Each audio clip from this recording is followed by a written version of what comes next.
How many of you want to know the different kinds of blessings you can get from the Bible? బైబిల్లో నుంచి ఎన్నో విధాలైన ఆశీర్వాదాలు ఉన్నాయి.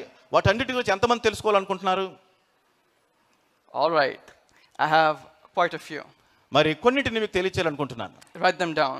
రాసుకోనండి. The word of God will nourish your soul. దేవుని యొక్క ఆత్మ, దేవుని యొక్క వాక్యము నీ ఆత్మకు శక్తిని అనుగ్రహించును. It will strengthen your very bones. నీ యొక్క ఎముకలలో మూలుగలోనికి సహితము గొప్ప శక్తిని అనుగ్రహించును. It will redirect your gaze towards God. నీ యొక్క జీవితాన్ని దేవుని తట్టు త్రిప్పుటకు అది సహాయము చేయును. It will grant you peace. అది నీకు దేవుని వాక్యము నీకు సమాధానమునిచ్చును. It will fill you with hope. గొప్ప నిరీక్షణతో నిన్ను నింపును. It will give you wisdom. దేవుని వాక్యము నీకు జ్ఞానమునిచ్చును. It will give you knowledge. దేవుని వాక్యము నీకు తెలివినిచ్చును. It will teach you how to welcome the Holy Spirit. పరిశుద్ధాత్మ ఏ విధంగా ఆహ్వానించాలో నీకు నేర్పించును. It will echo your praises.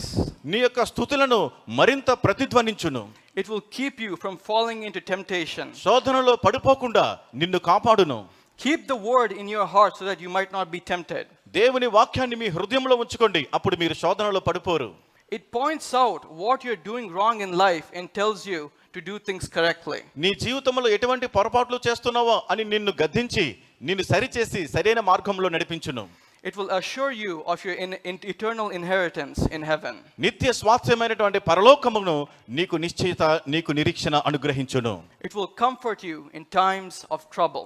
నీ ఆపత్కాలములో నీకు గొప్ప కష్టకాలములో నీకు గొప్ప ఆదరణ దయచేయును. And there are so many more benefits. ఇంకా అనేకమైనటువంటి ఆశీర్వాదాలు ఉన్నాయండి. Remember something. ఒక విషయాన్ని గుర్తుంచుకోండి. To you, the word of God is the word of life. చూడండి, దేవుని వాక్యము జీవముతో కూడినటువంటి వాక్యము. Jesus Christ has given you such an amazing gift. యేసుక్రీస్తు వారు అటువంటి అద్భుతమైనటువంటి బహుమానాన్ని, వరమును మనకిచ్చారు. It's literally a guide how to live. ఏ విధంగా జీవించాలి అనడానికి వాక్యము మనకు మార్గదర్శకం. Hallelujah. Hallelujah. The book is in front of you. Read it. నీ ముందు ఉన్నది ఆ జీవ గ్రంథము, దానిని చదవండి. In the Bible, Jesus says there are many secrets in the Bible. Bible గ్రంథంలో యేసయ్య చెప్పారు, వాక్యములో అనేకమైన మర్మములు ఉన్నాయి. And if you pray to him faithfully and sincerely and read the Bible every day, he will reveal them to you. నీవు యథార్థముగా నమ్మకముగా అనుదినము దేవునికి ప్రార్థిస్తే లోతైనటువంటి మర్మములను, రహస్యాలను దేవుడు నీకు బయలుపరుస్తాడు. Hallelujah. హల్లెలూయా.